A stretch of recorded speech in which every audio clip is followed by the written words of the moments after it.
Hiya lovers, I'm coming to the end of my little series about fringes and face shapes, and I'm finishing it up with the last face shape, which is the oblong face shape. And yeah, I mean, people get this confused with the oval shape because it is still quite oval in its overall appearance, but the difference would be that it's a much longer face, and that's kind of relative to the features really. You know, oblong face shapes tend to have either really short or really long foreheads. But yeah, I will show you the diagram that I have prepared earlier. I feel like Blue Peter. Here's one I prepared earlier. Here we go. So here's the long shaped face. So yeah, can you see it's quite similar to oval, but trust me, it's not. You'll know when I give you my examples of oblong shaped people. Face shaped people. Imagine if this person was oblong shaped. So yeah, the best way, it's quite limiting really with fringes because there's so much length to the face. Having something go straight across the top just seemed to, I don't know, it doesn't really balance out very well.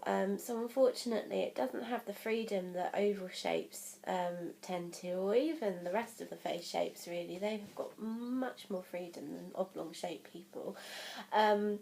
But the really good thing about oblong shapes is that these people can really get away with a hell of a lot of length to their hair, because you know it just kind of keeps that balance really. I mean, it's really good if you take it short as well, because that kind of stops the face from being overly accentuated. But I always say if you've got an oblong shaped face, then you know, wear it proud. I know loads of people with oblong shaped faces and they're beautiful. I'd say, yeah, if you wanted to go down the fringe option, it's kind of a bit like the square shaped face really. So a sweeping fringe will be a really good way of balancing out, like here. That kind of, you know, has a little bit of length coming down, and then it kind of softens the ratio between fringe and jawline. And then over here, best way that I really think is just to kind of hit that one middle point of the face, so that the two halves get joined together. So waves around here, any sort of shaping, even if it's coming in, will look really good around that sort of area. It just balances everything out. Really good ways of showing examples of this are two really beautiful people.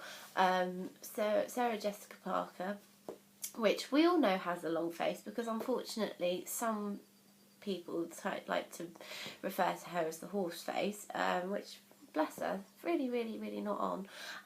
But she has a really beautiful long face, and she wears it really well. And I mean, there's the shot of her with the really short curly hair and the side fringe. That looks really great. That's a really good way of balancing things out.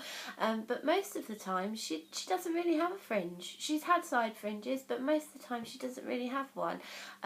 Same with Lisa Kudrow. Lisa Kudrow has a long face as well. Why the long face? That's what I can hear everybody saying.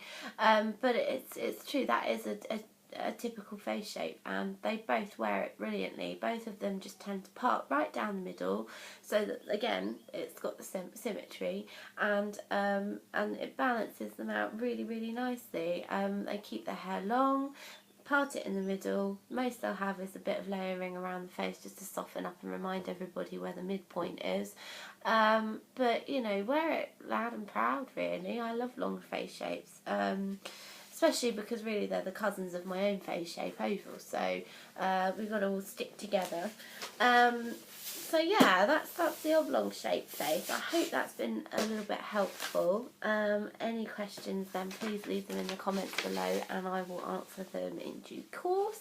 Please remember to subscribe, please, and also follow my blog, which I will link below. So yeah, thank you for watching, and I will see you soon. Bye!